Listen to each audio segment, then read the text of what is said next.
What's up guys, you're watching Sid Gaming and today we are going to talk about the PlayStation 5 error CE-112841-7. It's a year signed out.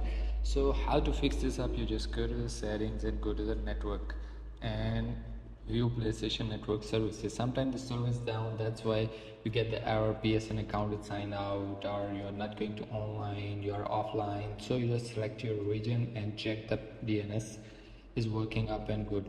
The server, if the server is not working, then you just wait and your Sony will fix this up automatically. If the server is working up and good, then you have a problem with your local network and your local network is not connecting, that's why you get signed out. So go back to your local network and here you have set the frequency, and if you forget it and do it again, connect again and go to the sign in ID and you just sign out and sign in again simply, and after that you just connect a new connection, forget the old one and then connect again the older one. So that's how that simply you can fix this up.